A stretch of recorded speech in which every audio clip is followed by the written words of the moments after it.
আমরা এই কথা আমার মতো দুর্বল মানুষ বলার মতো সাহস আমার নাই, কিন্তু যখন দেখি আমার দেশের কোমলমতি ছাত্রদেরকে, ষষ্ঠ শ্রেণীর ছাত্রকে সরাসরি কোরআন বিরোধী কিছু শেখানো হয়, কোন মুমিনকে এটা বরদাস্ত করতে পারে?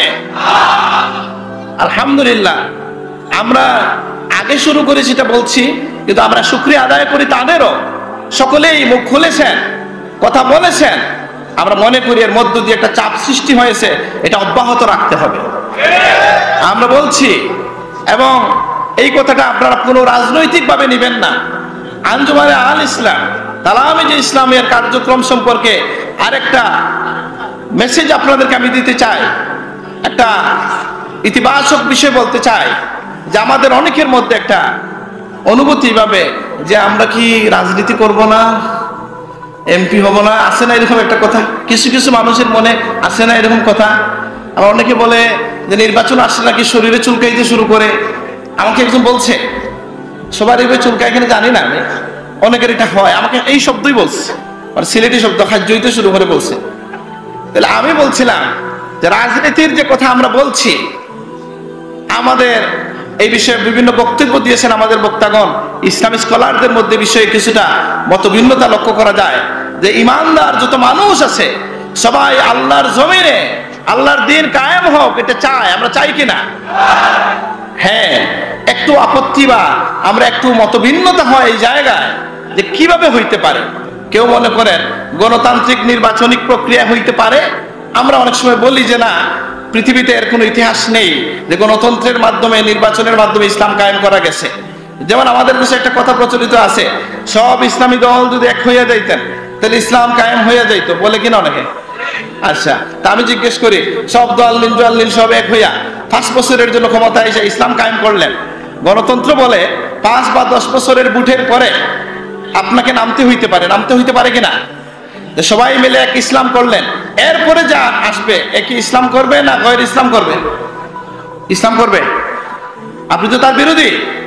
এই জন্য এইভাবে জেনারেলাইজ করা উচিত হবে না। আমি বলছি যে বর্তমান সময়ে, আমি তো আমাদের লোকজন খুশি জানে, আমি অন্য মতের লোকজনের সাথে আমার মত বিনিময় হয়েছে, সবাই এই কথা বলেছেন যে তোমরা, আমার স্যাররা আছেন, এর মধ্যে ইউনিভার্সিটির ডক্টর প্রফেসররা আছেন, বিভিন্ন পর্যায়ের লোকজন আছেন।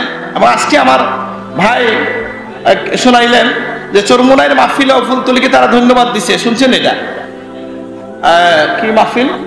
তাদের যে বার্ষিক মাহফিলে শাসনতন্ত্র আন্দোলনের মহাসচিব নাকি মহাসচিব ফুলতলিকে ধন্যবাদ দিচ্ছেন যে আপনারা প্রধানমন্ত্রী পর্যন্ত বিষয়টা পৌঁছে দিচ্ছেন।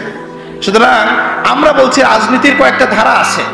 একটা হচ্ছে সরাসরি রাজনীতি করে কিছুটা কষ্ট মষ্ট করে যদি যাওয়া যায়, যদি পারা যায়। আর আরেকটা হলো আল্লাহর ওলিরা আল্লাহর শক্তিতে শক্তিমান হয়ে যারা ক্ষমতায় আসে তাদের ঘাড়ে ধরে বসেন, তাদেরকে ম্যানেজ করেন, তাদেরকে দাওয়াত দেন, তাদেরকে ইরশাদ করেন, তাদের জন্য দোয়াও করেন, অসুবিধা নাই। এরা তো মুসলমান। আমাদের খুতবাগুলোতে আমরা এটা বলতে পারি, আল্লাহুম্মা আসলিহ উলাতা আমরিনা, যে আল্লাহ আমাদের যারা রাষ্ট্র ক্ষমতার রাজদণ্ড যাদের হাতে, তাদেরকে ইসলাহ করে দেন, আমিন। এই দোয়া করতে কোনো অসুবিধা নেই। এটা কোনো তল্পি বাহক হয় নয়, এটা দালালি নয়। কিন্তু আমি বলছিলাম যে আমরা একটা অভিজ্ঞতার কথা বলছি। যদি আজকে আমার চাচা ছোট সাহেব থাকতেন, আল্লামা হুসামউদ্দিন চৌধুরী থাকতেন, তিনি হয়তো বলতেন, এবং ফুলতলিতে তিনি কথা বলেছেন যে আমরা মাননীয় প্রধানমন্ত্রীর সাথে দেখা করেছি কিনা জানেন আপনারা। কিন্তু আমাদের একটা অনুভূতিটা কি, আমি কোনো জায়গায় বিশেষভাবে বলি নাই, আপনাদেরকে বলার চেষ্টা করব। কিন্তু আমি বলছিলাম যে আমাদের এই শিক্ষাক্রম নিয়ে কি কি আপত্তি ছিল, আপত্তির জায়গাগুলো আমি স্মরণ করিয়ে দিতে চাই। যেটা মাননীয় প্রধানমন্ত্রীর সামনে আমি বলেছি যে এমন একটা বই, যে বইয়ের মলার থেকে এই থেকে শেষ পর্যন্ত, শুরু থেকে শেষ পর্যন্ত একবার আল্লাহর নাম নাই, রাসূলুল্লাহর নাম নাই, ইসলাম নাই, এটা জনগণ মানবে না। এটা হচ্ছে আমাদের কথা। আজকে আমরা নানাবিধ ধানাই পানাই বক্তব্য শুনি, ওটা আসে ওঠা নাই, মানুষকে দুঃখ দেওয়ার চেষ্টা করা হয়। বলা হয় যে কি বলা হয়েছে যে মানুষ বানর থেকে একথা ঠিক নয়, একথা কিন্তু লেখা আছে। পরে গিয়ে বলছে যে মানুষ বন মানুষ শিম্পাঞ্জি সবাই একটা প্রাণী থেকে আসছে, তাহলে বানর থেকে তো আরো খারাপ বানাইলো। এখন ভালো বানাইছে না খারাপ বানাইছে? আগে বানরকে বাবা বানাইছিল, এখন বানরকে ভাই বানাইছে। বুঝেন না কথাটা? আর কৌশলী বক্তব্য দিবেন না। এই দেশের জনগণ অনেক সচেতন, আলহামদুলিল্লাহ। এই দেশের আলেম ওলামা, পীর ওলিদের রোহানি সন্তানরা এগুলা বুঝে, আপনাদের ধানাই পানাই খুব ভালোভাবেই বুঝে। বলবেন না যে ওইটা আছে ওইটা নাই। আমরা কি কি আছে লিখিত ভাবে দিচ্ছি এবং এখনো দিতে পারি। মাননীয় প্রধানমন্ত্রীর হাতে আমরা দিয়ে এসেছি। আমরা জানি যে এই সমস্ত বিষয় নিয়ে কিছু ইউটিউবার, ফেসবুকার ভুল কিছু কাজও করতেছে, আগের কথাগুলো তুলে ধরছে, 2013 সালের বা আগের কিছু বিষয় তুলে ধরতেছে, এটা তাদের ভুল। কিন্তু এই ভুলের উপর সোয়ার হয়ে আপনার ভুলকে আপনি বৈধ করতে পারবেন না। আমি এদেশের শিক্ষামন্ত্রীকে আহ্বান জানাই যে মাননীয় প্রধানমন্ত্রী যেভাবে আলেম ওলামাকে সম্মান করেছেন, এবং আমি এটা বলতে বাধ্য হচ্ছি, আপনারা কোনো দলীয় কথা হিসেবে নেবেন না। যে আমরা যখন গিয়েছি ছোট সাহেবের নেতৃত্বে, আমি শুকরিয়া জানাই বাংলাদেশের প্রধানমন্ত্রীকে, তিনি অত্যন্ত আন্তরিকভাবে আমাদের গ্রহণ করেছেন। 1 ঘন্টা সময় তিনি কথা বলেছেন, আমরা যা কিছু বলছি তিনি শুনেছেন, এবং এই সমস্ত অভিযোগ লিখিত আকারে একে একে আমরা তার কাছে ছোট করে বড় করে বইয়ের পৃষ্ঠা সহ তুলে দিয়েছি। এবং আমরা হাতে তুলে তুলে, মৌলানা নজরুল খান ছিলেন, দারুন নাজাতের প্রিন্সিপাল হুজুর ছিলেন, আমরা এগুলো দেখাই দিয়েছি যে আমার 6ষ্ঠ শ্রেণীর ছাত্র নাকি 7ম শ্রেণী গ্রিক দেবতা, 6ষ্ঠ শ্রেণীতে এক বইয়ে 11 জন গ্রিক দেবতার নাম, এবং যেখানে বলা হচ্ছে কোন দেবতা বৃষ্টি দেন আর কে রোদ দেন, এটা মুখস্থ করবে আমার জনগণ, এটা আমরা মানব না। এটা হচ্ছে আমরা বলছি, দেখাই দিয়েছি ওনাকে। এটা এই সুযোগ তিনি আমাদেরকে দিয়েছেন, আমরা তাকে শুকরিয়া জানাই। এবং আরো অনেক কথা যেগুলো হয়তো যেহেতু কেউ কেউ রেকর্ডও করে ফেলতে পারে, বলা ঠিক না। আমরা খুব আন্তরিকভাবে কিছু কথা বলছি, যেটা একজন প্রধানমন্ত্রীকে হয়তো বলা যায় কিনা আমি জানি না। আমি প্রথম যে কথাটা ওনাকে বলছি, আমার চাচা যান ছিলেন সামনে, যে আমার চাচা বলছেন হযরত ফুলতলি সাহেব কিবলা আমার দাদা সাহেব স্কুলেও জায়গা দিচ্ছেন।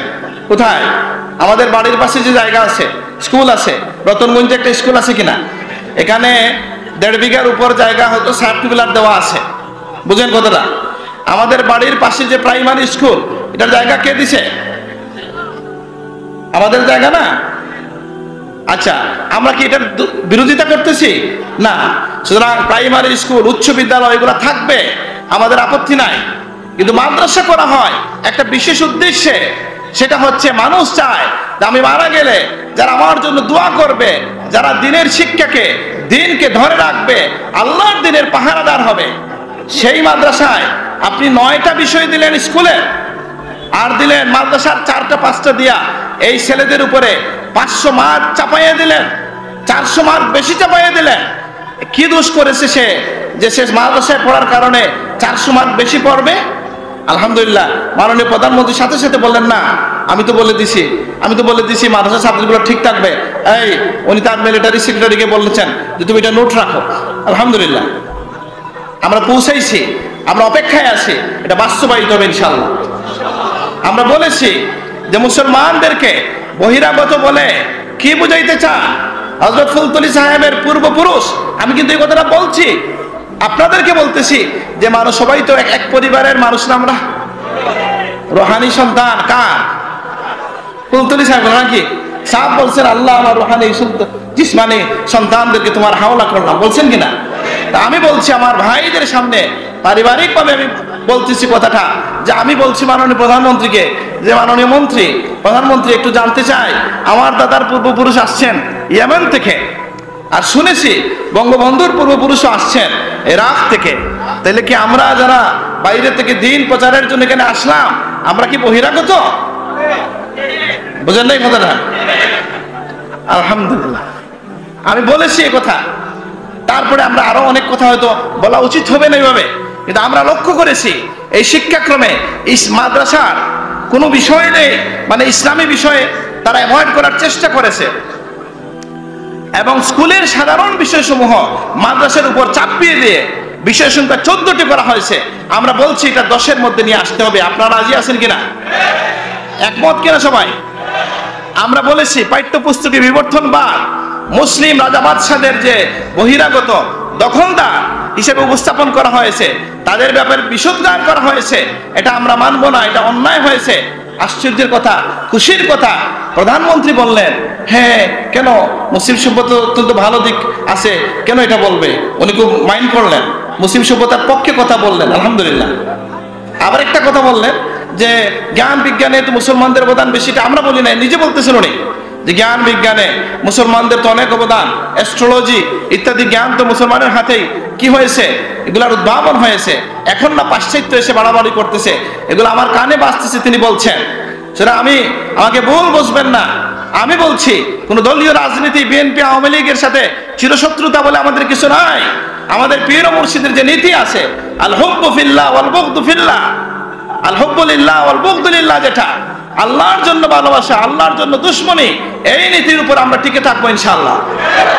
তা আমার একটু আশ্বস্ত হয়েছি যে তিনি যেভাবে আমাদেরকে রিসিভ করেছেন, আমাদেরকে কথা শুনেছেন এবং আমাদের সাথে একমত পোষণ করেছেন, বই হাতে নিয়ে বলছেন এই বই বদলানো লাগবে, আলহামদুলিল্লাহ।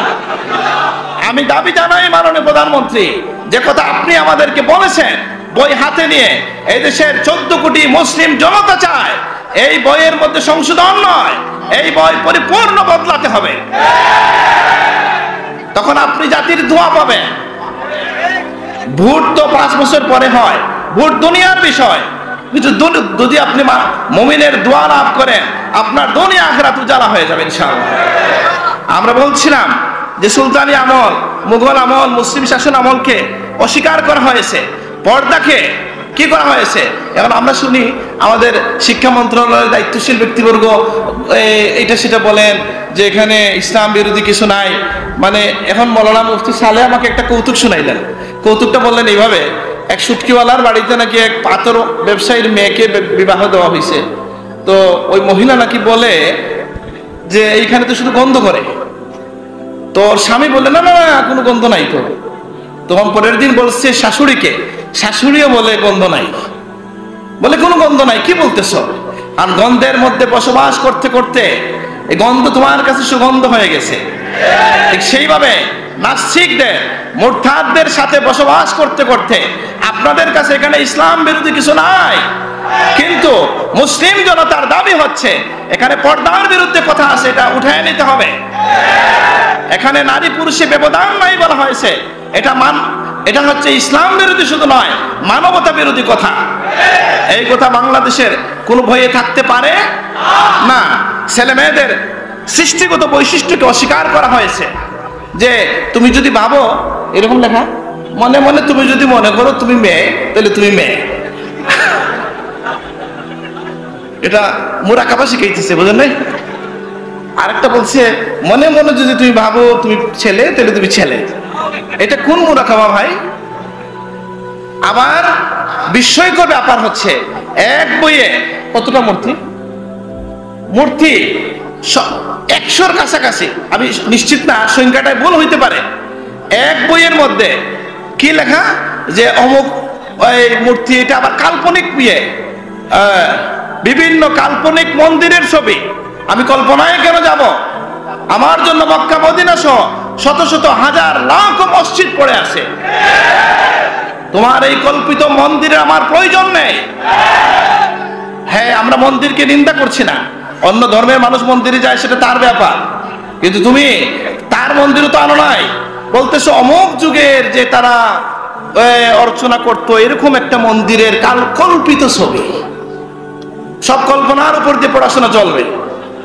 আর কি, গ্রিক দেবতা 11 জনের নাম, দেবদেবীদের নামের আধিক্য, বিভিন্ন অঙ্গ প্রত্যঙ্গের নির্লজ্জ বর্ণনা বইয়ের মধ্যে আসে। আর আপনারা বলতেছেন খারাপ কিছু নাই, যে সবসময় যে মানে গন্ধের মধ্যে থাকতে থাকতে গন্ধকেই সুগন্ধ মনে হচ্ছে। আপনারা বলছেন এবং যে মুসলিম সভ্যতার কোনো বর্ণনা নাই, মৌর্য, গ্রিক, আরো কি যেন সেন ইত্যাদি সভ্যতা, মুসলিম যে কোনো সভ্যতা ছিল।